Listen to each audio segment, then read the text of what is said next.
Bismillahirrahmanirrahim. Assalamualaikum warahmatullahi wabarakatuh.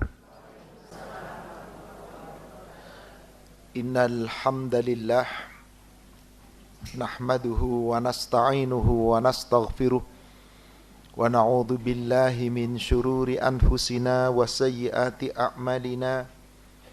May yahdihillahu fala mudhillalah wa may yudlil fala hadiyalah. Ashhadu an la ilaha illallah wahdahu la syarikalah wa anna Muhammadan abduhu wa rasuluhu la nabiyya ba'da. Allahumma salli wa sallim wa barik ala Muhammadin wa ala alihi wa ashabihi ajma'in wa man tabi'ahum bi ihsan ila yaumiddin, amma ba'd. Ya ayyuhalladzina amanu taqullaha haqqa tuqatih wa la tamutunna illa wa antum muslimun. Ya ayyuhalladzina amanu taqullaha wa qulu qawlan sadida yuslih lakum a'malakum wa yaghfir lakum dunubakum wa may yuti'illaha wa rasulahu faqad faza fawzan 'azima. Ma'asyiral muslimin wal muslimat rahimani wa rahimakumullah. Bapak Ibu para jamaah Majelis Taklim As-Sakinah dan juga Masjid Husnul Khatimah yang semoga dirahmati Allah. Alhamdulillah, pada pagi hari ini kembali Allah Subhanahu wa taala memberikan kesempatan kepada kita untuk kita belajar kembali ilmu agama.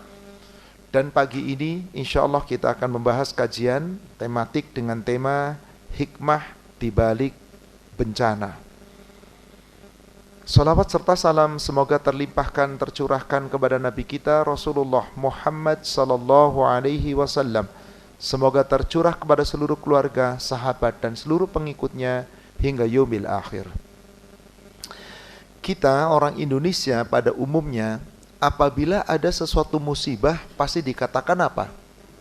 Bencana. Kalau terus bertubi-tubi, bala bencana.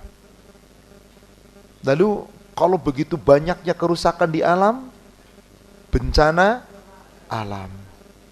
Apa bahasa Arabnya bencana? Musibah. Jadi bahasa Arabnya bencana itu adalah musibah. Allah yang menentukan. Nah, saat terjadi suatu musibah, kadang-kadang ada orang bertanya-tanya kepada dirinya atau bertanya kepada seseorang, Ustadz, Pak Ustadz, saya kena musibah terus bertubi-tubi. Apa ini ya Ustadz ya? Musibah atau azab ya? Apakah ini cobaan atau ujian ya? Saudara sekalian, yang namanya musibah, itulah ujian, itulah cobaan. Dan itu bersatu. Dan tidak pernah Allah timpakan azab di dunia. Karena azab hanya Allah akan timpakan nanti di neraka. Maka ketika orang-orang kufar, orang-orang zalim menantang Nabi, kalau memang adanya azab, sekarang timpakan. Wa yasta'jilunaka bil azab. Mereka menantang Allah melalui Rasulnya supaya Allah segera timpakan azab. Wala yukhlifallahu wa'dah. Allah tidak pernah akan menyalahi janjinya. Yakni azab itu Allah tangguhkan. Tidak ada yang namanya azab di dunia. Cuman apa namanya? Musibah. Sebagai apa musibah itu? Ujian dan cobaan. Apakah kita menerima dengan lapang dada? Apakah kita kemudian mangkel, ghadab, marah, atau kita ridha? Tergantung kita. Maka saudara sekalian, ada sebuah hikmah yang sangat besar di balik sebuah musibah atau yang disebut bencana.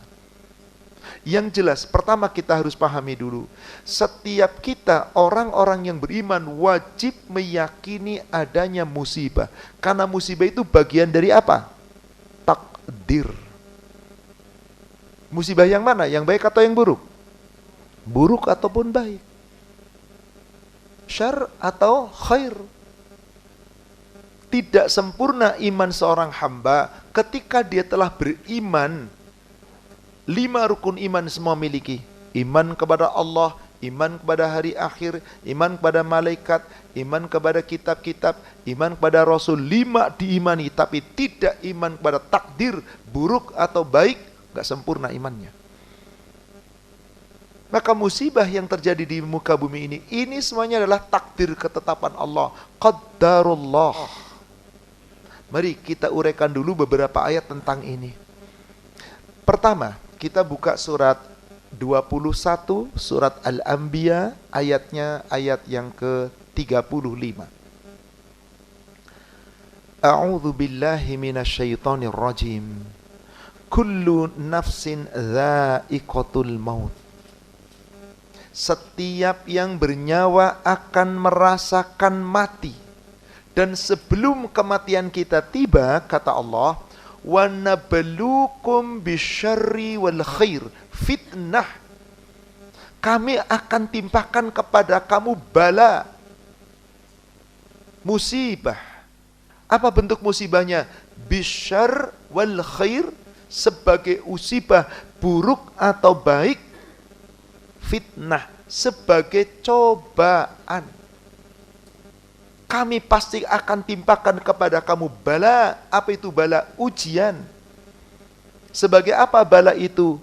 Cobaan. Jadi yang namanya musibah, ya ujian, ya cobaan bagi setiap orang yang beriman. Pasti sepanjang hidup. Wa ilaina turja'un. Dan pada akhirnya nanti kita semua yang kena ujian yang buruk, yang tidak terkena ujian buruk, yang ujiannya yang nikmat, semuanya kembali kepada Allah.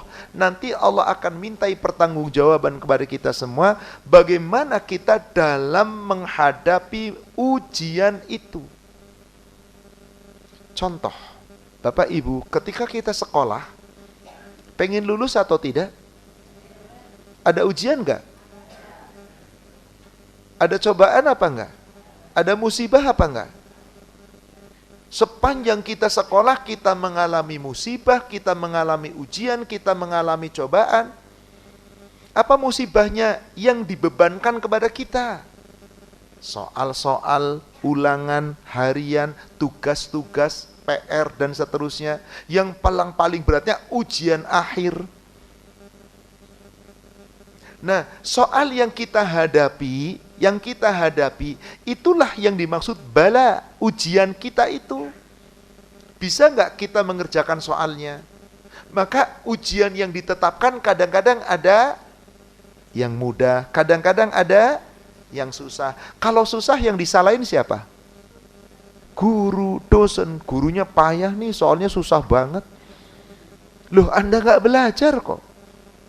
Kalau yang belajarnya serius, sungguh-sungguh, ngomong susah enggak? Enggak tuh.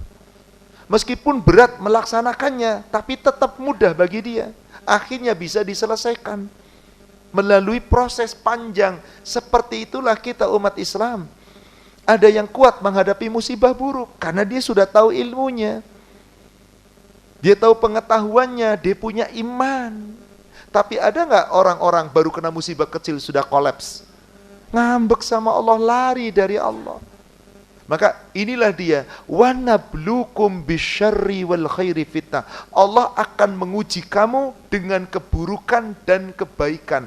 Itu semua hanyalah cobaan. Siapa yang menentukan itu? Allah. Kapan Allah tentukan musibah itu?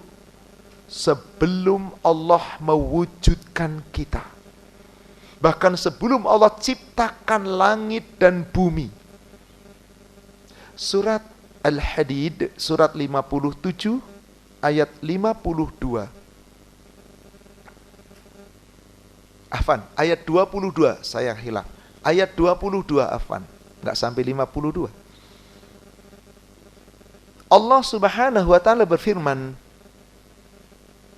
ma asaba min musibatin fil ardi wala fi anfusikum illa fi kitabim min qabli an nabra'aha inna dzalika 'ala Allahi yasir. Ma asaba, apa saja yang Allah timpakan di muka bumi ini.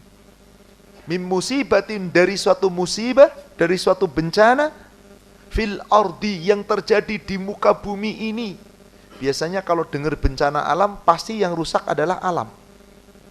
Gempa bumi, tsunami, gunung meletus, banjir bandang, angin topan, rusak alam akibat suatu bencana tadi. Siapa yang menentukan itu? Tetapi yang terkena dari bencana itu siapa? Kita.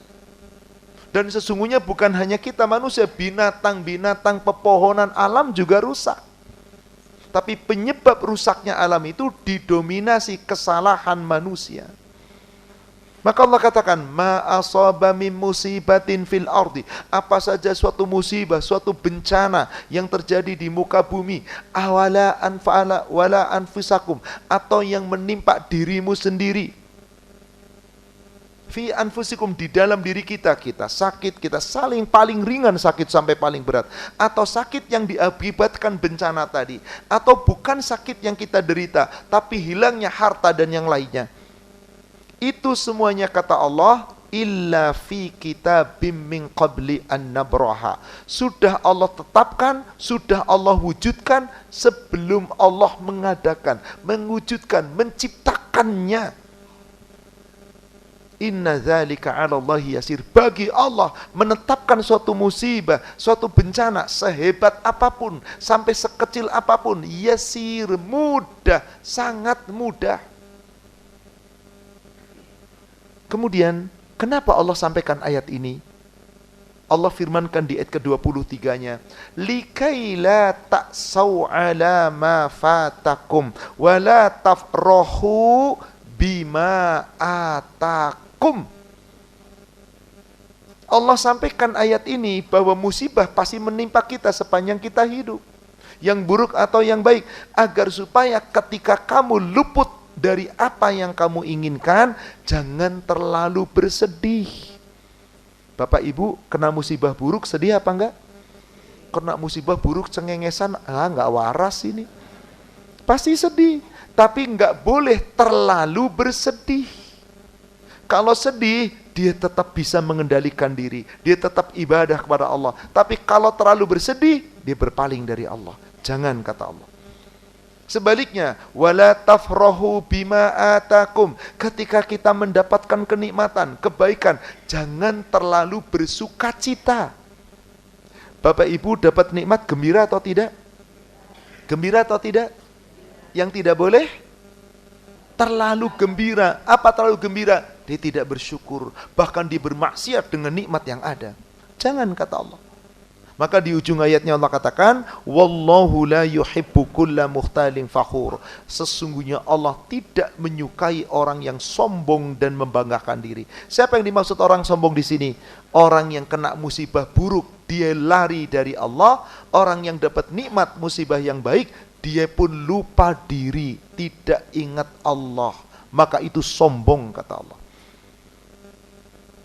Di dalam hadis yang diriwayatkan oleh Imam Muslim dari sahabat Abdullah bin Amr bin Al-As, semoga Allah meridainya, sami'tu Rasulullah sallallahu alaihi wasallam yaqul, aku mendengar Rasulullah sallallahu alaihi wasallam telah bersabda, kataballahu maqadira khalaiq, Allah telah menetapkan takdir untuk seluruh makhluk qabla ayyukhluqas samawati wal ard. Itu sudah Allah tetapkan di kitab Lauhil Mahfuz sebelum Allah ciptakan langit dan bumi, bi khamsina alfasana, 50.000 tahun sebelum Allah ciptakan. Jadi Allah belum ciptakan langit dan bumi, berarti belum ada makhluk yang namanya manusia. Itu takdir sudah Allah 50.000 tahun, Pak. Lalu siapa yang bisa menghindar dari takdir? Tidak bisa. Kita menjalani takdir Allah. Mau baik mau buruk, ini ketetapan Allah, kita tidak bisa memilih. Maka kita itu diibaratkan kalau di dalam dunia kisah cerita itu namanya dunia pewayangan. Yang biasanya menggerakkan wayang itu siapa? Lakonnya wayangnya kan? Ini kita wayang semua nih, Pak. Maka yang namanya wayang digerakkan oleh dalang, nurut apa enggak? Manut apa enggak? Wis diapain manut aja. Bedanya wayang dibuat manusia cuman benda mati, dalangnya yang berkreasi. Sementara kalau kita wayang dikasih apa oleh Allah? Akal pikiran, hati nurani, pendengaran penglihatan, dan sarana tubuh yang sempurna. Dalangnya siapa? Allah. Mau diapain oleh Allah? Kita manut kita. Mau ditimpa keburukan, mau ditimpa kebaikan, tapi di sini kita bisa berpikir. Kalau ditimpa keburukan bagaimana? Yuk cari solusi. Kalau ditimpa kebaikan bagaimana? Ayo jangan ngawur kamu. Inilah dia, kita senantiasa berada di dalam takdir Allah yang manusia tidak bisa memilih karena Allah yang menentukan. Orang-orang Quraisy, orang-orang kafir, orang-orang dolim, mereka tidak menerima takdir. Hanya orang beriman yang yakin dengan takdir. Maka aminu biqaddar, beriman kepada takdir. Kita lanjutkan berikutnya. Surat berikutnya yakni surat At-Taubah, surat 9 ayat 51. Kita harus meyakini karena takdir sudah Allah tetapkan 50.000 tahun sebelum Allah ciptakan alam semesta ini. Berarti setiap ada musibah apapun menimpa kita harus yakin. Dari mana datangnya? Surat 9 ayat 51. Allah Subhanahu wa taala berfirman, "Qul," katakanlah, "la yusibana illa ma kataballahu lana." Tidak akan ada suatu pun musibah, suatu bencana yang menimpa kepada kami apapun illa ma kataballahu lana, melainkan semua yang Allah timpakan kepada kami sudah Allah tetapkan bagi kami. Ibu, bapak lagi jalan kesandung batu kecil bisa jadi jatuh. Apa ucapannya? Sialan nih batu, sialan. Subhanallah. Inna lillahi wa inna ilaihi raji'un. Qaddarullah wa ma syafa'al. Itu semua terjadi karena izin Allah. Tapi kan luas banget jalan. Kenapa kok batu ada di situ? Wallahu a'lam. Ada penyebabnya pastinya, tapi atas izin. Tidak ada sesuatu pun yang saling apapun. Maka Allah katakan di sini, "Kul," katakan ya Muhammad, "la yusibana," tidak akan ada suatu musibah menimpa kami illa ma kataballahu lana, kecuali musibah itu sudah Allah tetapkan bagi kami.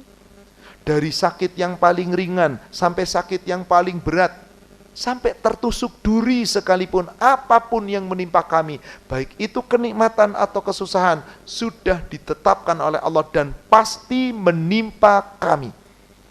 Huwa maulana, dialah Allah penolong kami, dialah Allah pelindung kami. Maka Allah perintahkan apa? Wa 'alallah falyatawakkalul mu'minun. Hendaklah orang-orang beriman ketika tertimpa suatu musibah tawakal kepada Allah. Saudaraku seiman yang semoga dirahmati Allah, musibah pada dasarnya sesuatu yang begitu akrab dengan kehidupan kita. Ada di antara kita yang gak kena musibah? Sehat, nikmat, rizki lapang, rumah tangga bahagia, suaminya baik, anaknya soleh, pintar-pintar. Musibah bukan? Musibah, jangan dibilang bukan musibah. Musibah yang baik, khair, fitnah, kebaikan sebagai cobaan bagi kita. Atau di sebaliknya, ketika kita sakit yang paling kecil, flu saja deh, tiba-tiba pilek, tiba-tiba sakit bagian tertentu, pegel-pegel, apalagi yang paling sampai yang paling besar, itu sudah ditetapkan Allah. Dan itu akrab dengan kita. Adakah orang yang tidak pernah mendapatkan suatu musibah? Tidak mungkin. Pasti ada, tentu saja ada. Maka musibah adalah salah satu bentuk ujian yang diberikan oleh Allah kepada kita sepanjang kita hidup sebagai apa tadi? Cobaan. Tawakal Allah. Ini yang Allah inginkan. Kemudian kita lihat lagi surat yang lain. Saudara sekalian yang semoga dirahmati Allah, apapun bencana yang terjadi di muka bumi, yang bisa menghilangkan bencana itu siapa? Allah. Enggak Ustadz, manusia Ustadz bersih-bersih, beres-beresin. Kalau enggak dikasih tenaga oleh Allah, bisa apa Anda? Kalau enggak dikasih materi, bisa apa Anda? Hakikatnya yang menimpakan musibah adalah Allah, yang menghilangkan musibah siapa? Allah. Yakini itu. Surat 6 Al-An'am ayat yang ke-17 dan 18. Wa iyamsasqallahu biburrin fala kashifa lahu illa hu. Dan jika Allah menimpakan suatu bencana kepada kamu, apapun dari yang kecil sampai yang paling besar, tidak ada yang bisa menghilangkan bencana itu selain huwa, dia Allah. Sebaliknya, wa iyamsaska bi khairin, jika kamu ditimpakan musibah yang baik. Jadi baik juga musibah, buruk juga musibah. Maka fahuwa ala kulli syai'in qadir. Dialah Allah, Maha Kuasa atas segala sesuatu. Jangan sombong ketika Anda sukses seakan-akan inilah aku. Tapi Allah yang memberikan, Allah yang menentukan. Dan di ayat ke-18-nya Allah berfirman, wa huwal qahiru fawqa ibadih. Dialah Allah yang maha kuasa terhadap hamba-hambanya. Wa huwal hakimul khabir. Dan Allah itu maha bijaksana, dan Allah itu maha menyaksikan. Apapun yang kita perbuat dan apapun musibah yang menimpa kita, kita diberikan keyakinan oleh Allah. Gak akan ada yang bisa meninggalkan, mengambilkan, menghilangkan, menyelesaikan seluruh urusan buruk itu kecuali hanya Allah. Maaf Bapak Ibu, kira-kira saya tidak mengecilkan arti musibah ini, demi Allah tidak. Musibah yang baru-baru ini terjadi di Aceh, di Sumatera Utara, di Sumatera Barat, dibandingkan tsunami di awal 2005, penutup 2005, dahsyatan mana? Dahsyatan mana? Ya? Bukan. Ya, kemana? Bukan. Sekarang, yang sekarang dengan peristiwa tsunami, dahsyatan mana? Dahsyatan mana? Sekarang.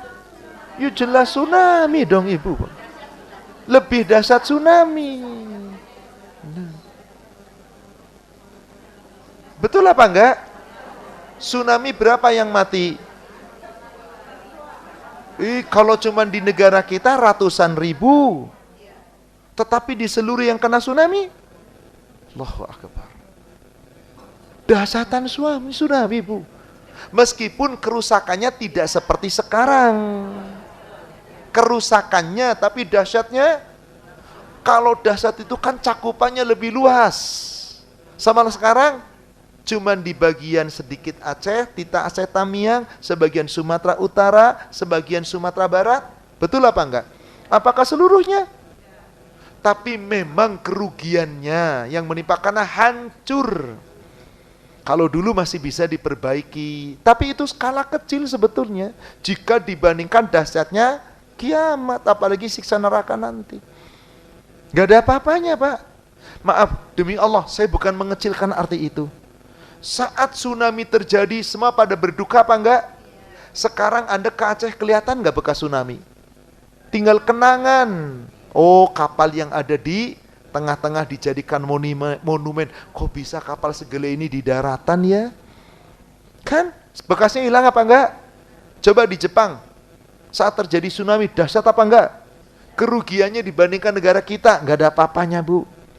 Jepang luar biasa, semua akses hancur. Fasilitas-fasilitas hancur. Dalam kurun gak sampai 1 tahun, normal kembali.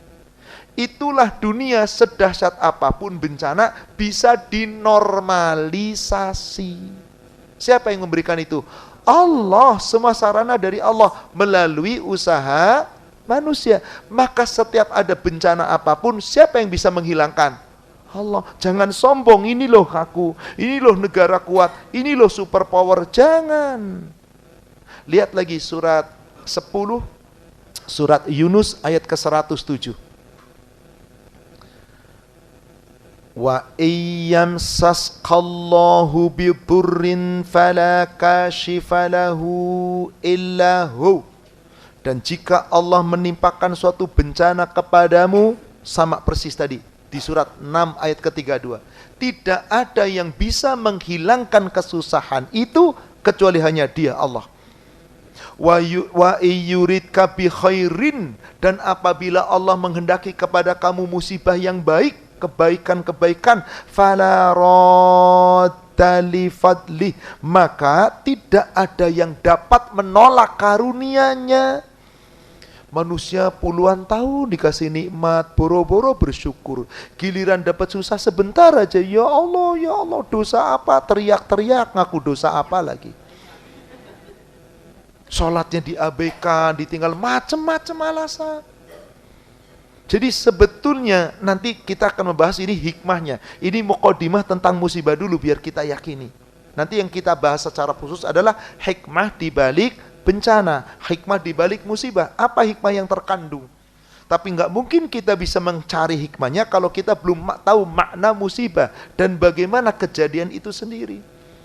Jadi kalau kita ditimpa kebaikan, jangan kita sombong, syukuri ini dari Allah. Nggak ada yang bisa menolak kebaikan dari Allah. Yusibu bihi may yasha'u min ibadih.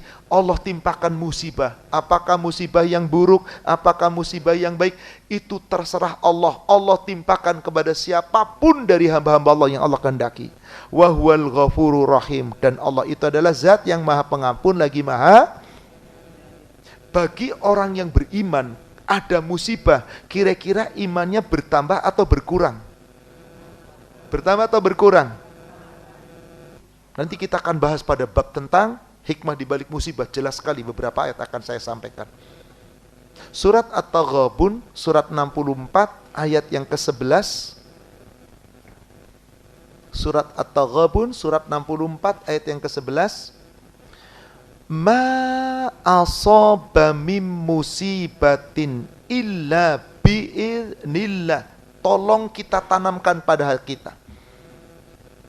Yakini betul ayat ini, seyakin-yakinnya. Ma asaba mim musibatin, tidak ada satu musibah pun yang menimpa kita dari yang paling kecil sampai yang paling besar dan menimpa di alam semesta ini. Jangan pernah mengatakan ini bencana alam, ini murka alam, sudah murka, alam mulai bosan, itu mah lagu buatan manusia. Bagaimana alam bosan? Wong alam ciptaan Allah kok. Yang sedang murka Allah, tapi murkanya Allah dalam musibah di dunia itu kecil. Maka Allah katakan, ma asaba mim musibatin illa biidznillah. Apa saja musibah yang menimpa kita, apapun bentuknya, itu tidak mungkin terjadi kecuali atas izin. Wa may yu'min billah yahdi qalbah. Dan barang siapa yang beriman kepada Allah, dengan musibah itu justru Allah tambahkan hidayah. Allah berikan petunjuk ke dalam hatinya. Makin dapat musibah, makin dekat dengan Allah. Yahdi qalbah. Maka Allah berikan petunjuk langsung ke dalam dadanya. Wallahu bikulli syai'in alim. Dan sungguh Allah itu Maha mengetahui atas segala sesuatu. Maka bagaimana sikap kita ketika menghadapi musibah? Sikap kita dulu nih. Saya belum membahas hikmahnya. Sikap kita. Di dalam hadis yang diriwayatkan oleh Imam Bukhari dan Muslim, dan lafaz ini bagi keduanya muttafaqun alaih, dari sahabat yang bernama Abu Hurairah. Rasulullah sallallahu alaihi wasallam telah bersabda, al-mu'min qawi khairun wa ahabba ilallah wa ahabba minallah wa ahabba ilallah minal mu'minid dha'if. Seorang mukmin yang kuat itu lebih baik dan lebih dicintai oleh Allah dibandingkan mukmin yang lemah. Wa fi kullin khairun, tetapi tiap-tiap mukmin memiliki kebaikan. Orang lagi sukses, lagi kaya, kekuatannya apa? Syukur dan banyak berbuat kebaikan. Orang lagi susah, lagi kena musibah, lagi menderita, kekuatannya apa? Sabar dan tetap dia ibadah dan baik pada Allah. Terus berbuat kebaikan. Hanya mukmin yang punya seperti ini, Ibu baik. Maka mukmin yang kuat itu lebih baik dan lebih dicintai Allah dibandingkan mukmin yang lemah. Wa fi kullin khairun, tapi tiap-tiap mukmin itu masing-masing memiliki kebaikan. Ada orang yang punya kekuatan dari harta, dia banyak bersedekah dengan hartanya. Ada yang punya kekuatannya hanya tenaga, dia banyak membantu dengan tenaganya. Ada yang punya kekuatannya dari ilmu, dia berbagi dengan ilmunya. Dia ada yang kekuatannya dengan akhlak, dia senantiasa tampil dengan akhlaknya, baik dengan akhlaknya. Masing-masing punya kebaikan. Siapa orang yang paling sempurna, segala-galanya komplit? Muhammad sallallahu alaihi wasallam. Siapa yang menyerupai mirip dengan Nabi Muhammad sallallahu alaihi wasallam? Komplit. Abu Bakar As-Siddiq. Kalau kita, ya serba sedikit, Pak. Harta sedikit, ilmu sedikit, tenaga sedikit. Ya mari kita tetap berbagi semampu kita. Karena tiap-tiap kita punya kebaikan. Ihris ala ma yanfa'uk. Yang terpenting adalah kamu harus bersemangat, berusaha, berbuat segala-galanya yang terbaik yang membawa manfaat untukmu. Wala ta'jaz, jangan lemah dalam keadaan apapun. Wasta'in billah, dan selalu minta pertolongan dan perlindungan kepada Allah. Idza asabaka syai'un, apabila sesuatu musibah menimpa kepada kamu, fala taqul, jangan kamu katakan lau anni fa'altu kadza kana kadza wa kadza. Andai kata, seandainya, jika aku tidak begini, enggak akan begitu dan begitu. Kalau enggak begitu, enggak bakal begini. Saya benar-benar dengan musibah ini ada family yang agak jauh lah, tidak dekat satu kandung benar. Bercerita, dan qadarullah salah satu yang terkena musibah di Sumatera Barat. Pak Ustadz, saya lagi di Rundung Malang, Ustadz.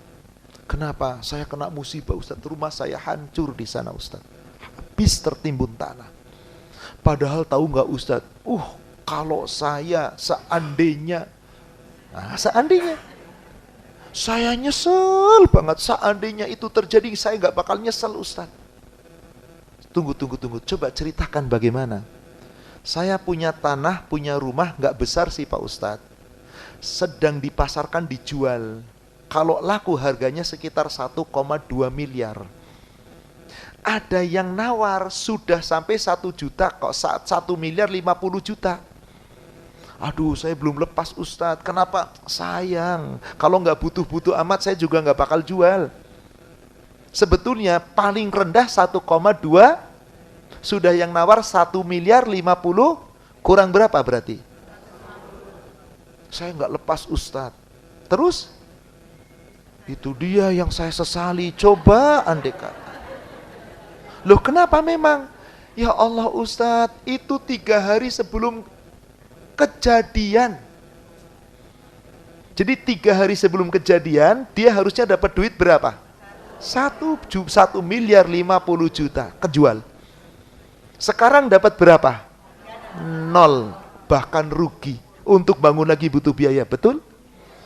Saya nyesel banget Ustaz. Coba ketika itu dijual, silahkan Bapak ngomong nyesel coba 1000 kali. Kira-kira musibahnya bisa dicabut nggak? Ya enggak sih. Lalu untuk apa Anda katakan itu? Benar apa enggak Bapak Ibu? Wong kadang-kadang yang remeh aja kita ngomong coba, andai kata, seandainya. Coba urusan remeh aja deh. Bapak Ibu malam Ahad pengen ngedate kayak anak muda. Naik mobil berdua, cuman suami istri. Pas keluar komplek, lihat di map, aduh macet nih jalur biasa. Ini suaminya yang nyetir iseng lagi. Lewat mana ya Bu enaknya ya Bu ya? Ibunya jawab, kayaknya coba deh kita putar arah lewat sana, kayaknya nggak macet nih Pak. Kan kayaknya juga kan? Serba kayaknya. Wah nggak kelihatan kok, map belum tentu bener kok.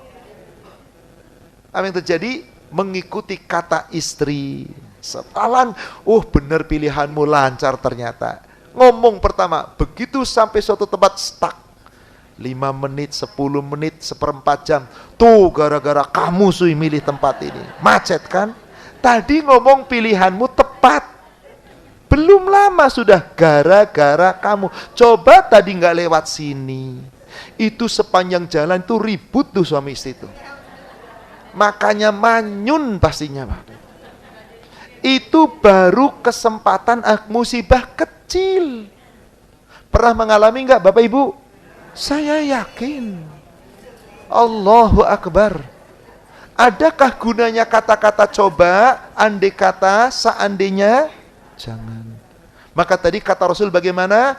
Idza asabaka syai'un fala taqul. Jika tertimpa suatu musibah menimpa kamu, jangan pernah kamu katakan, lau anni fa'altu kadza kana kadza wa kadza. Andai kata tidak begini tadi enggak akan begitu. Kalau enggak begitu enggak jadi begini. Tapi ucapkanlah walakin qul qaddarallah wa ma syaa fa'al. Ini takdir Allah, ini ketetapan Allah. Allah berbuat apa yang Allah kehendaki. Fa inna law taftahu amala syaitan. Kata jika membuka pintu amal syaitan. Jadi yang ngomong jika, andai, seandainya itu siapa yang lagi ngomong? Ibu loh yang jawab. Ya, amalan syaitan. Tandanya tidak sabar, tidak meyakini bahwa ini ketetapan. Saudaraku seiman yang semoga dirahmati Allah, ketahuilah Allah Ta'ala akan selalu menguji setiap hambanya. Gak ada seorang hamba dibiarkan. Bapak ibu pernah lulus sekolah, apakah tanpa ujian? Gak mungkin sekolah membiarkan Anda lulus tanpa ujian. Demikian pula Allah gak mungkin membiarkan hambanya tanpa ujian, dengan berbagai musibah, berbagai hal yang tidak disukai. Juga Allah menguji dengan apa? Kadang diujinya bukan lewat ujian bencana, tapi orang-orang yang memusuhi kita. Kadang lewat apa? Omongan, belum lagi fisik, belum lagi secara materi. Dan itulah ujian yang Allah timpakan kepada kita sepanjang hidup. Melalui apa? Kadang melalui harta, melalui apa lagi? Kadang melalui fisik, melalui apa lagi? Melalui pendengaran, tapi sakitnya tuh di sini. Kayak lagu Ibu, sakitnya tuh di sini tuh maksudnya di mana? Ini. Coba kita buka surat 3. Surat Ali Imran ayat ke-186. La tublawunna fi amwalikum.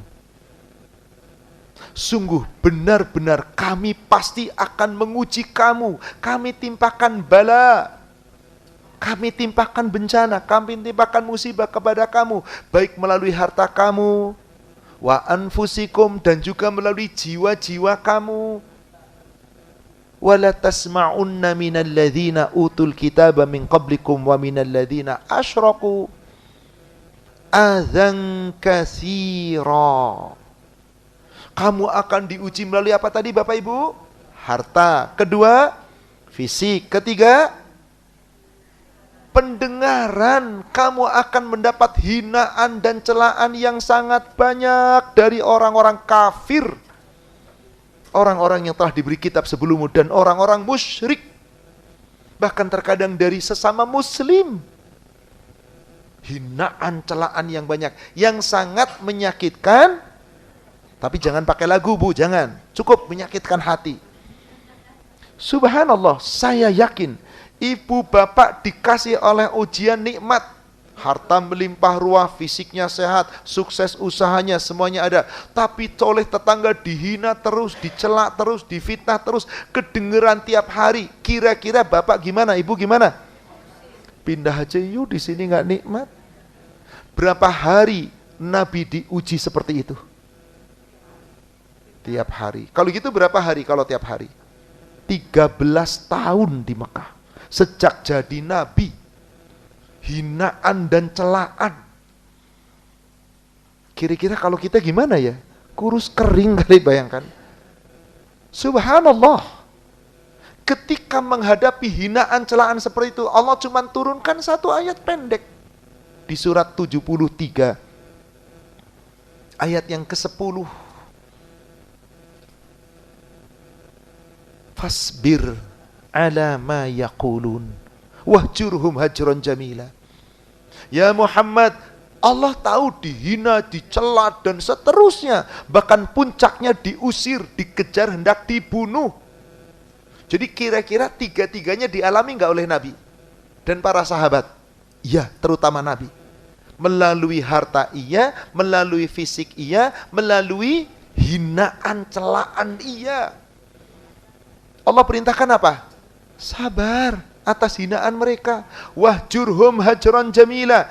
Tinggalkan saja dengan cara yang baik, nggak dipikirin. Maka ada bahasa Jawanya, kalau kita lagi dicela orang, dihina orang, diledek orang, wis ninggalin aja, sing waras ngalah. Benar, Pak? Ngalah aja udah. Inilah konsep bagaimana kita bisa menghindarkan celaan dan hinaan orang. Musibah bertubi-tubi. Kembali tadi di surat 3 ayat 186-nya. Ketika kita menghadapi ujian yang bertubi-tubi seperti itu, apa yang Allah inginkan? Apa?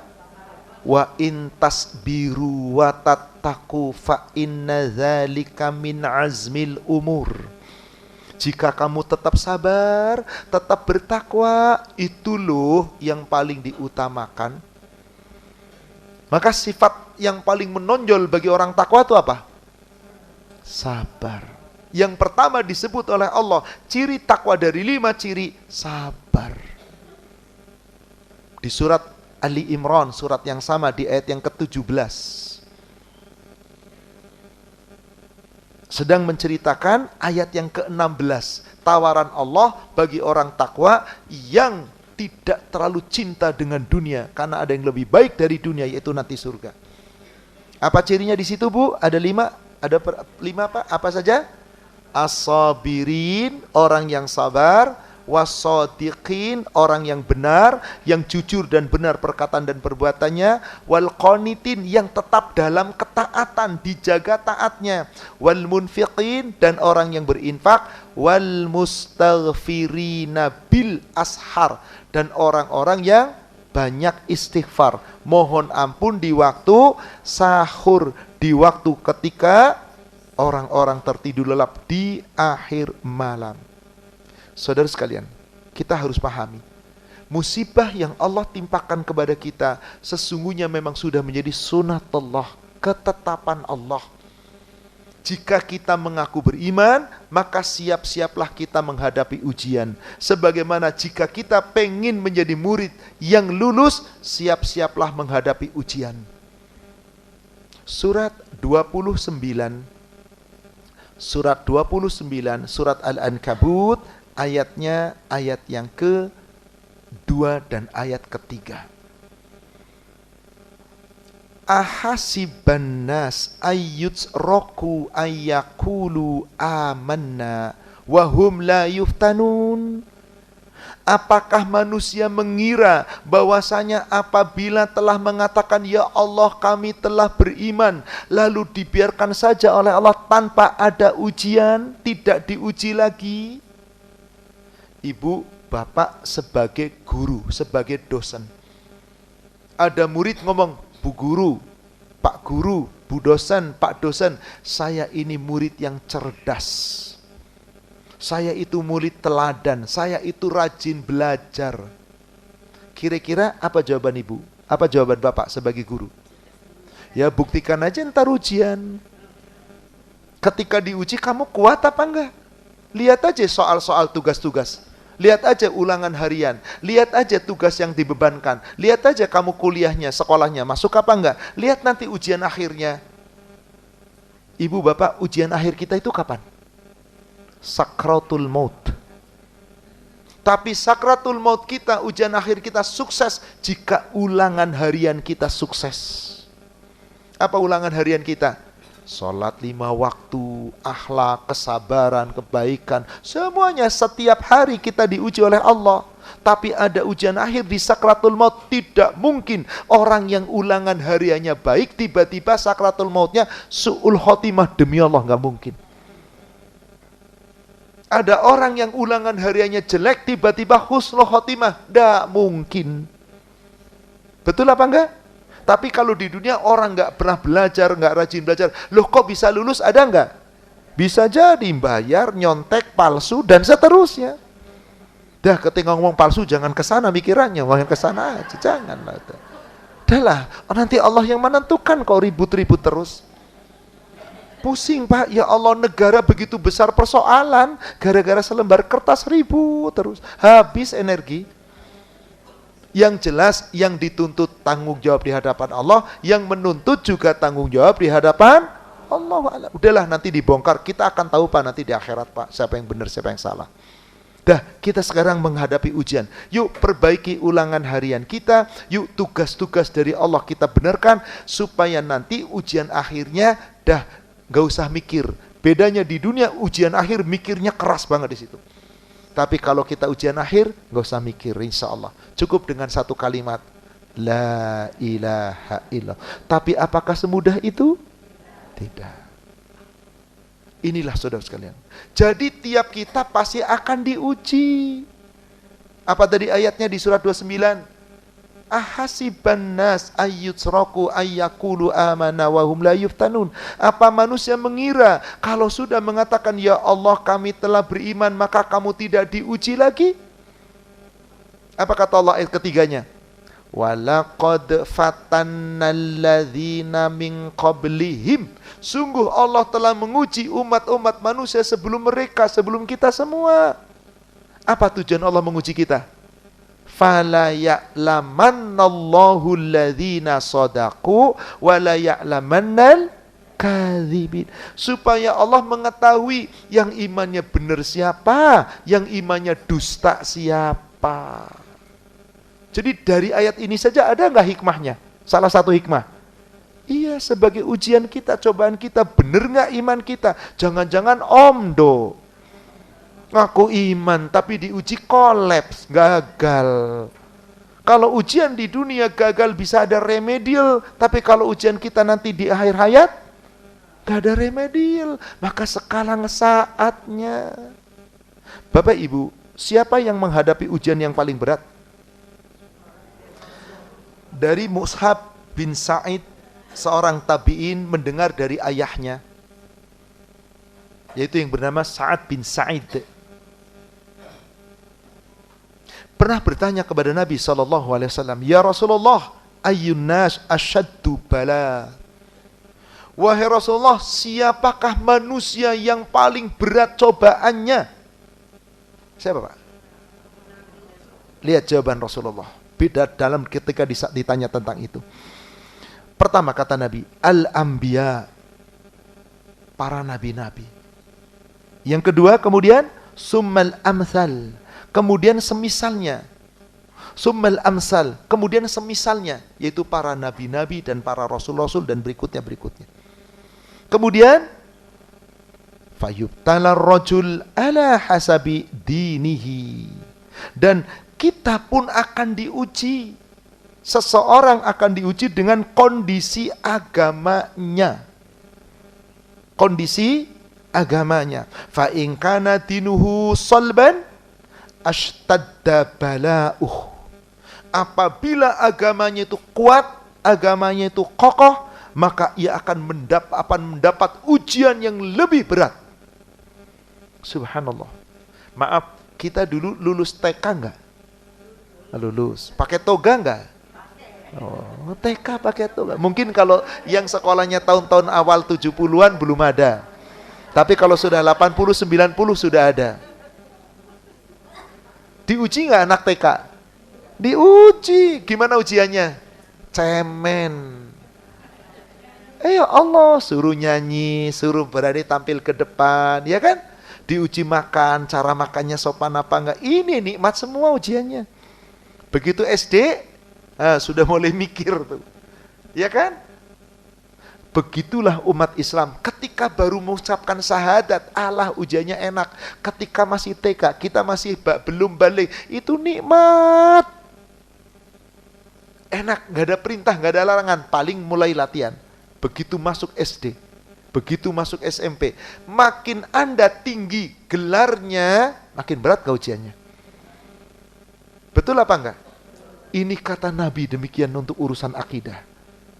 Siapa orang yang paling berat ujiannya? Para nabi dan semisalnya, dan maksudnya nabi-nabi, para rasul dan para sahabatnya dan semisalnya. Dan tiap kita akan diuji oleh Allah. Makin tinggi tingkatan imannya, makin berat tingkatan imannya, makin kokoh tingkatan imannya, makin berat, asyadda, lebih keras lagi ujiannya. Wa in kana fi dinihi riqqatun al-abtuliya ala hasabi dinihi. Tetapi kalau imannya itu, agamanya itu adalah lemah, ya sesuai diuji dengan agamanya. Kalau gitu lemah aja deh, ya terserah Anda. Gak bisa milih kan? Enak kalau lemah aja lah, udah gak usah pakai SMA, SD aja udah. Anda setiap tahun jadi SD, ranking 1 terus Anda, cum laude Anda. Apakah iman mau seperti itu? Jangan. Kenapa? Nanti sesuai dengan tingkatan iman, surganya juga sesuai tingkatannya. Maka makin rendah tingkatan imannya, ya makin lemah, makin ringan ujiannya. Maka kemudian Rasulullah SAW mengatakan, fama yabrahul bala bil abdi hatta yatrakahu yamshi alal ardi ma alaihi khati'ah. Subhanallah. Seorang hamba akan senantiasa diuji oleh Allah sepanjang hidupnya. Sepanjang hidupnya. Maka sampai dia berjalan di muka bumi, dalam rangka berjalan pun diuji oleh Allah. Supaya apa? Sepanjang perjalanannya di bumi bersih dosa-dosanya. Maka ketika dicabut nyawanya, husnul khatimah. Dengan apa membersihkan dosa? Ujian ternyata saudara sekalian. Dan inilah yang Allah kehendaki. Maka tadi dikatakan, siapa yang ujiannya paling berat? Para nabi dan para rasul dan para sahabat. Kira-kira Bapak Ibu, ujian kita kalau kita bandingkan dengan ujiannya para nabi dan rasul dan para sahabatnya, ada apanya? Gak ada apa-apanya. Kenapa? Orang makin kuat imannya, makin kokoh imannya, berarti makin mendambakan surga. Betul? Maka ujiannya makin, siapa orang-orang yang paling mendambakan surga? Sebetulnya kita umat Islamiyah. Cuman kadang mendambakan surga kita cuman omdo. Allahumma inni as'alukal jannah wa a'udzubika minar. Minta surga, perbuatannya kok jauh dari surga Anda. Tapi kalau Nabi dan Rasul dan para sahabat, maka Allah gambarkan bagaimana beratnya ujian yang dialami Nabi dan Rasul dan para sahabat, terutama Nabi kita sallallahu alaihi wasallam. Di surat Al-Baqarah ayat 214. Am hasibtum antadkhulul jannata walamma ya'tikum. Apakah kamu mengira bahwa kamu pasti akan masuk surga padahal belum datang kepadamu cobaan, ujian, musibah? Mathalul ladzina khalau min qablikum, sebagaimana telah berlalu umat-umat sebelum kamu diuji oleh Allah dengan sangat berat. Masathumul ba'sa wad-dharra wa zulzilu. Mereka ditimpakan oleh Allah ba'sa, dharra, zulzilu. Ba'sa itu adalah kesusahan dari sisi ekonomi. Kesusahan daripada ekonomi, kebutuhan hidup dan seterusnya. Kalau dharra, kesusahan dalam keadaan. Apa kesusahan dalam keadaan itu? Ya bisa kesehatan, bisa lingkungan, bisa hina.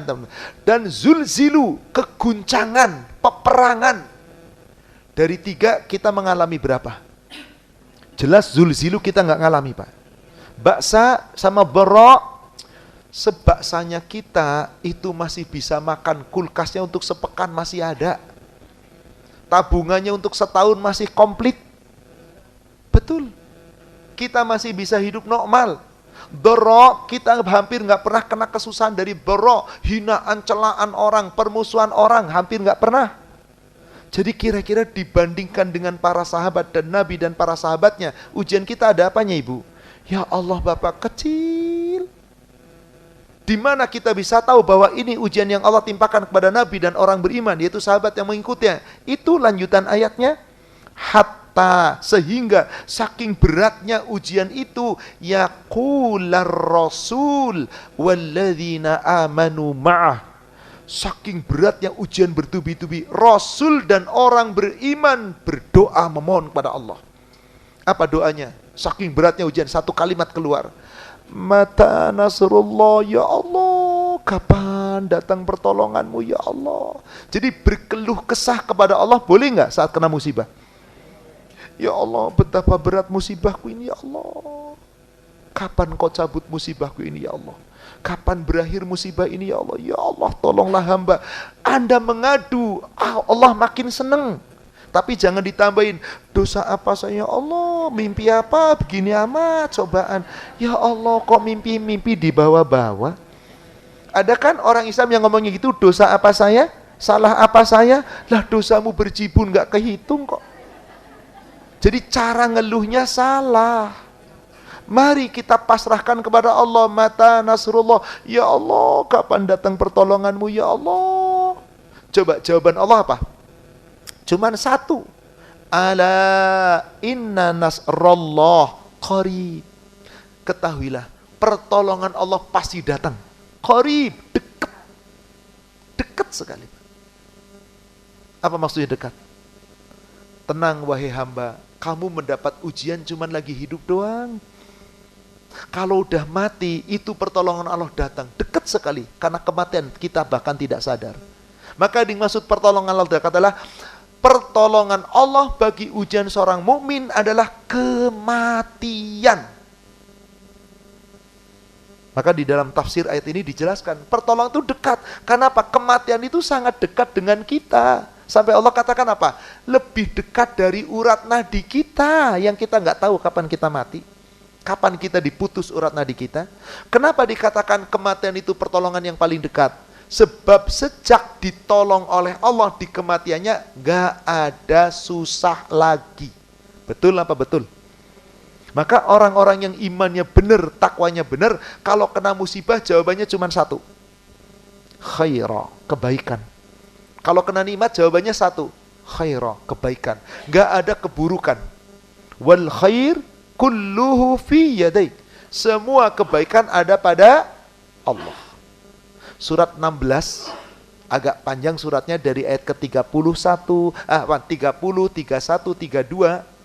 Di ayat 30 saya tunjukkan sedikit ayatnya. Wa qila lil ladzina taqaw, dan ditanyakan, dikatakan kepada orang-orang takwa, madza anzala rabbukum, apa yang telah Allah turunkan untukmu? Apa jawabannya, Pak? Apa jawabannya, Bu? Qalu, surat 16 ayat 30, dan ditanyakan, dikatakan kepada orang takwa, madza anzala rabbukum, apa yang telah Allah turunkan kepadamu, apa yang telah Allah berikan kepadamu. Apa maksudnya? Kamu dapat apa dari Allah? Kira-kira begitu. Kita dapat apa dari Allah? Kebaikan dan keburukan. Kedua-duanya kebaikan atau keburukan. Kalau kita ditanya dapat apa? Apa jawaban kita? Qalu khaira. Gak ada keburukan. Kita sakit separah apapun yang menyebabkan mati, itu kebaikan kalau kita tahu hikmahnya. Bencana begitu dahsyat di negara kita, di daerah Sumatera sana, itu kebaikan kalau kita tahu hikmahnya. Qalu khaira. Maka apa jaminannya Allah? Kalau kamu tetap berbuat baik sepanjang hidupmu, meskipun musibah silih berganti, lilladzina ahsanu fi hadhihi dunya hasanah. Di dunia kalau kamu tetap berbuat baik, Allah akan balas dengan kebaikan. Kalau belum dapat di dunia, tawarannya di mana? Waladarul akhiratu khair. Negeri akhirat itu lebih baik. Wala nikmat darul muttaqin. Negeri yang penuh kenikmatan untuk orang tak. Coba sekarang lihat ayat ke-32-nya. Gimana wafatnya orang takwa? Alladzina tatawaffahumul malaikatu thayyibin, yaitu orang-orang yang ketika dicabut nyawanya oleh para malaikat dalam keadaan baik. Apa yang diucapkan malaikat? Yaqulun, malaikat mengucapkan salamun alaikum udkhulul jannah bima kuntum ta'malun. Hai orang takwa, selamat sejahtera atasmu, kamu telah lulus ujian. Sepanjang hidupmu diuji oleh Allah, kamu selalu berbuat baik dan menganggap semua dari Allah kebaikan. Ini ujian akhir bagimu. Kamu dicabut nyawanya dalam keadaan husnul khotimah. Masuklah nanti kamu ke dalam surga karena amalmu. Pertolongan bukan? Ini yang paling dekat, Pak. Maka tadi jawabannya Allah, ya Allah kapan datang pertolonganmu ya Allah? Jawaban Allah apa? Pertolongan Allah dekat. Kapan ini masuk dekat? Kematian. Semoga kita mengalami pertolongan saat kematian. Hatta tidak ada yang mentalkin kita, demi Allah kita pasti akan mengucapkan kalimat la ilaha illallah. Bagaimana tidak malaikat dengan lemah lembut menyambut kita? Semoga kita termasuk di dalamnya. Insya Allah. Maka ini masjid ini namanya masjid apa ya? Oh, alhamdulillah. Khotimah. Kemudian majelis taklimnya namanya apa ya? Aduh, cocok banget deh, bener. Sakinah husnul khotimah. Orang yang husnul khotimah pasti sakinah. Orang yang sakinah pasti husnul. Kayaknya klop ini nyambung. Semoga yang hadir di sini orang-orang yang nantinya menjadi orang-orang yang sakinah, baik di dunia sampai di akhirat, dan semoga husnul. Ini baru pembukaan kajian kita tentang hikmah di balik bencana.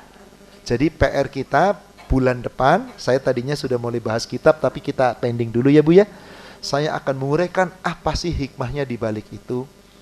Ayat-ayatnya lengkap, hadis-hadisnya lengkap, sehingga dengan itu kita sadar tidak ada keburukan dari Allah. Yang ada adalah kebaikan. Wallahu a'lam. Demikian kajian kita pada pagi hari ini. Silakan kepada para jamaah, mungkin ada yang mau bertanya, kami beri kesempatan.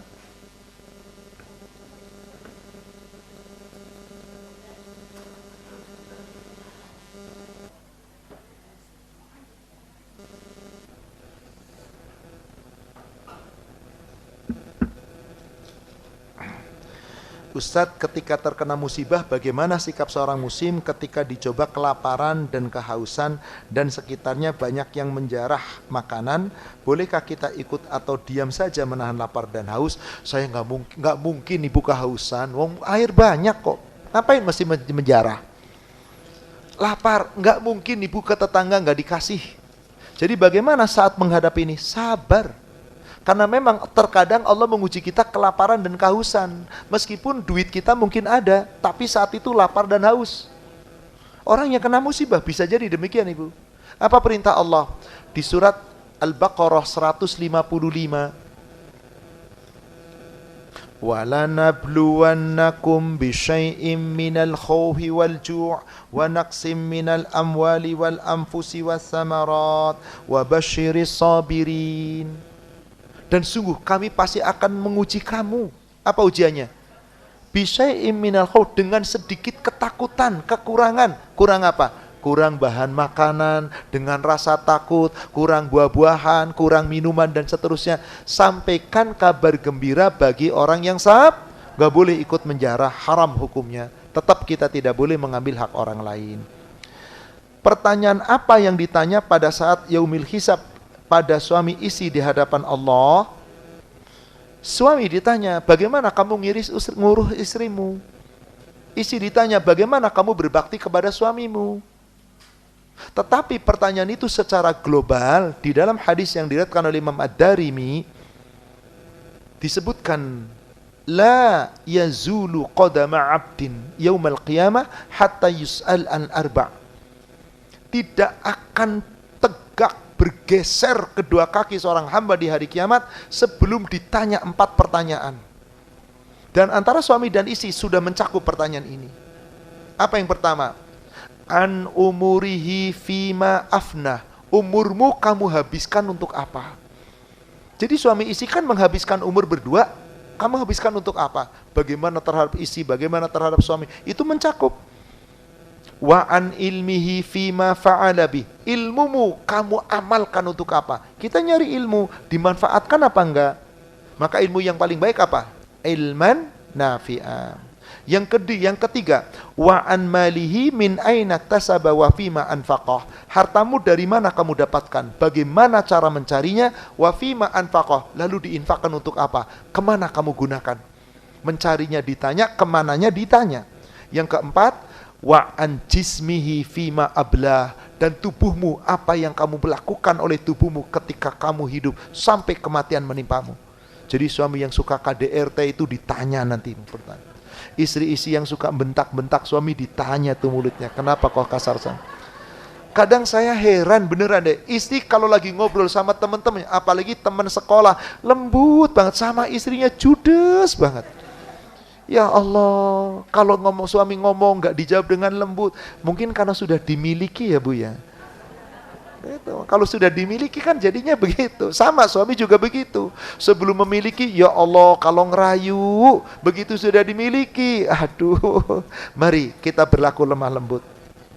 Cara agar suami istri tetap berjodoh sampai surga, ya berdoa.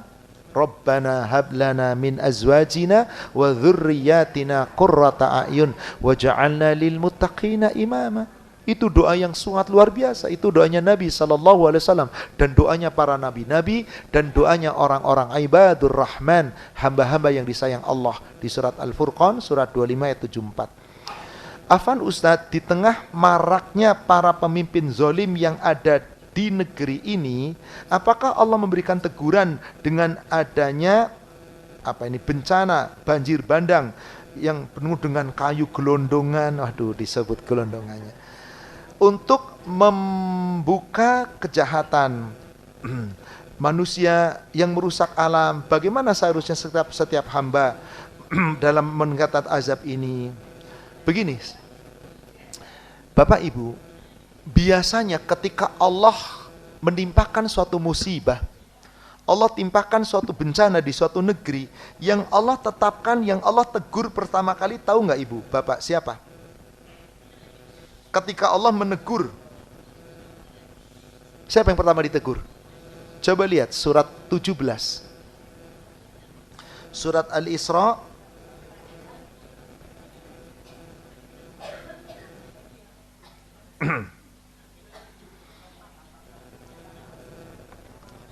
ayatnya, ayat yang ke sebentar, ayat ke-16. Wa idza aradna an nuhlika qaryah amarna mutsrafiha. Apabila kami hendak menimpakan suatu bencana, membinasakan suatu negeri, suatu desa, suatu kampung, suatu wilayah, maka di sini Allah tidak menggunakan balad, tetapi qaryah. Apa itu qaryah? Yang sedang ditimpa musibah oleh Allah itu negeri atau qaryah? Apa bahasa Arabnya? Qaryatun, apa bahasa Indonesianya? Desa, daerah. Ya kan? Ada sebagian yang binasa kan? Bagaimana caranya Allah ketika itu? Allah perintahkan kepada orang yang hidup mewah di negara itu agar mentaati Allah. Siapa yang hidupnya mewah? Para pemimpin. Ditegur Allah, hei pemimpin, jangan arogan, jangan korupsi, jangan manipulasi, jangan ngeruk kekayaan. Lihat ada rakyatmu itu loh. Pemimpinnya gimana? Orang mudeng. Wallahu a'lam. Lah wong nyatanya Pak, apakah dengan adanya marak demo, adanya ini dan itu, korupsi habis? Makin merajalela Pak.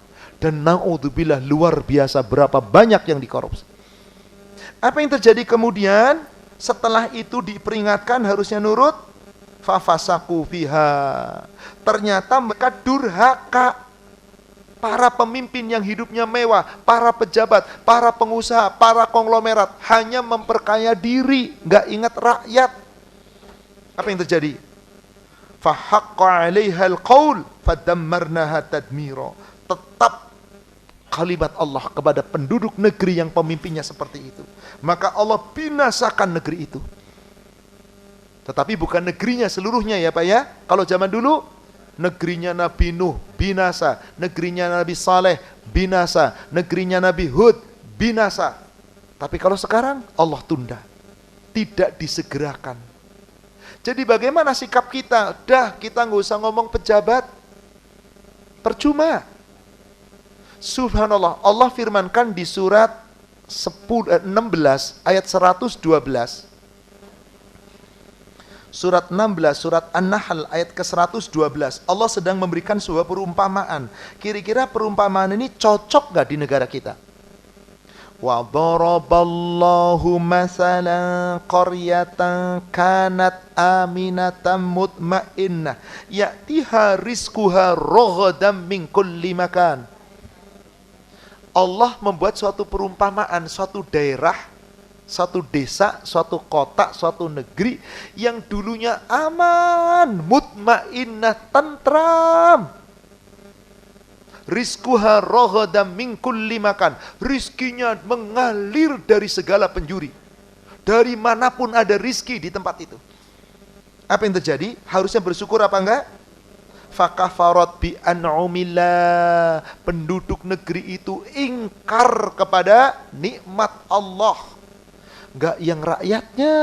Bedanya kalau rakyat ya ingkarnya tipe ingkar pribadi. Enggak sholat, enggak ibadah, enggak ya Allah. Kalau pemimpinnya ingkarnya ingkar secara global. Intinya mau rakyat mau pemimpin sama, ingkar kepada Allah. Akhirnya apa yang terjadi ketika mereka ingkar? Fa'adzaqahallahu libasal ju' wal khauf bima kanu yasnaun. Allah timpakan bencana, kelaparan, pakaian ketakutan sampai seakan-akan melekat, Pak, dijadikan pakaian. Disebabkan apa? Perbuatannya. Salah siapa? Manusia. Tapi Ustadz, yang salah orang lain, para pemimpin, para pejabat, para pengusaha dolim. Kita rakyat yang kena. Betul? Maaf, yang di Aceh, yang di Sumatera Utara, yang di Sumatera Barat, itu kira-kira yang membalak liar yang kena musibah atau rakyat yang gak berdosa? Gimana sikap kita rakyat yang gak berdosa? Sudah, ini ujian Allah menimpa kita. Kenapa kata Allah? Surat 8 ayat 25. Kalau Allah timpakan suatu bencana, ada orang salah nggak kena, ada? Apakah ada konglomerat yang rumahnya di sana, di bukit yang kena longsoran? Enggak, ngapain tinggal di sana? Di mana tinggalnya? Di apartemen mewah, di rumah megah. Kena bencana enggak? Enggak. Aman nggak di dunia? Aman. Di akhirat? Terserah Anda kalau merasa aman. Sementara yang nggak aman di dunia, ujian. Ada hikmah di balik itu. Allah sayang supaya diampuni dosa kita. Maka Allah katakan di surat 8 ayat 25, wattaqu fitnatan la tusibannalladzina zalamu minkum khassah. Takutlah kamu, berhati-hatilah kamu akan datangnya suatu hari nanti ketika Allah timpakan suatu bencana, tidak menimpa hanya orang yang dolim di antara kamu. Lah yang dolim gak kena, yang gak dolim kok kena?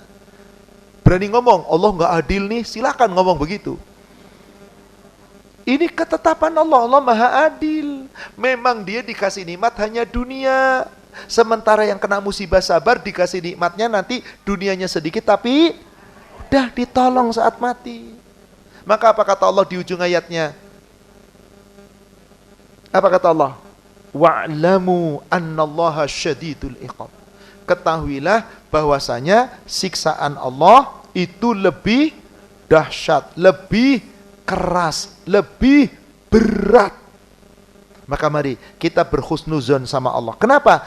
Karena kematian kita mau dengan cara musibah, bencana apapun gak dilihat Allah. Yang dilihat bagaimana akidahnya di saat kita mati. Allah firmankan, Rasul sampaikan di dalam hadis yang diriwayatkan oleh Imam Muslim dari sahabat Jabir bin Abdullah. Semoga Allah meridhoinya. Sami'tu Rasulullah sallallahu alaihi wasallam yaqul, yub'atsu kullu 'abdin ala ma mata alaihi. Setiap hamba nanti dibangkitkan di padang mahsyar yang dilihat oleh Allah bagaimana keadaan matinya, bagaimana akidahnya, bagaimana amalnya. Kalau matinya dalam keadaan baik, mau kena bencana apapun, insya Allah syahid. Tapi kalau tidak kena bencana, matinya terhormat di gedung mewah, di hotel mewah, di rumah sakit internasional, tapi tidak punya amal yang baik, matinya sangit. Iya Pak, lawan katanya syahid itu sangit. Sangit itu berarti di mana? Dibakar di neraka. Kalau syahid, maka cara mati syahid kata Rasul ada 5 cara. Asy-syahidu khamsah. Hadis sahih riwayat Imam Bukhari Muslim dari Abu Hurairah. Mati syahid ada 5. Yang pertama, al-mat'un. Orang yang mati karena wabah penyakit menular atau disebut ta'un. Pernah terjadi wabah ta'un di zaman Nabi. Yang sabar tidak meninggalkan daerahnya dan mati karena wabah, syahid. Yang penting akidahnya. 2, al-mabtun. Orang yang mati karena sakit perut, yang terkena penyakit dalam, penyakit kanker di dalam rongga tubuhnya, atau wanita-wanita yang hamil lalu melahirkan, mati dalam melahirkan. Yang ketiga, wal gharik, orang mati karena tenggelam. Para nelayan nyari nafkah, tiba-tiba kena ombak digulung lalu tenggelam. Orang lagi nyebrang kena tenggelam, lagi bisnis kena tenggelam, kebanjiran, lagi gali sumur kok tiba-tiba kelelap tenggelam. Semuanya syahid. Yang keempat, wasahibul hadmi. Orang yang mati karena tertimpa suatu musibah, bencana alam.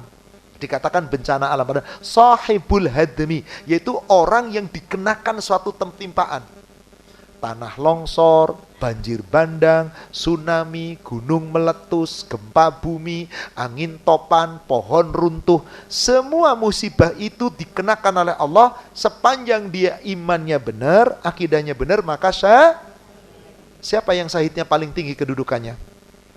Wasyahidu fi sabilillah. Orang yang mati syahid yang gugur di medan perang. Maka syahidnya berbeda dengan yang 4. Kalau yang 4 tadi diurus jenazahnya, Pak. Tetap dimandikan, dikafasi, dikafankan, disolatkan, dikuburkan. Kalau yang mati syahid cuman 1, dikuburkan.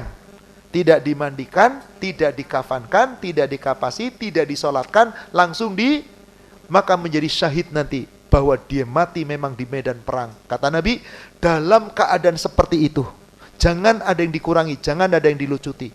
Biar bersimbah darah, langsung tanpa kafan diletakkan di kubur. Syahid yang paling tinggi kedudukannya. Mereka yang syahid seperti itu adalah orang yang akan masuk surga tanpa. Adapun yang syahid yang 4 tadi, semuanya pakai hisab, Ibu, Bapak. Wallahu a'lam. Baik, demikian sepertinya waktu juga yang membatasi. Sampai di sini kajian kita. Semoga membawa manfaat dan hikmah. Yang benar dari Allah yang disampaikan melalui Rasulnya. Yang salah saya yang menyampaikan yang penuh dengan kekurangan dan penuh dengan kesusahan. Semoga Allah memaafkan dan mengampuni dosa-dosa kita. Mari bapak-bapak, ibu-ibu, kita akhiri dulu dengan sama-sama membaca doa kafaratul majlis. Subhanaka Allahumma wa bihamdika, asyhadu an la ilaha illa anta, astaghfiruka wa atubu. Alhamdulillah billahi taufik. Assalamualaikum warahmatullahi wabarakatuh.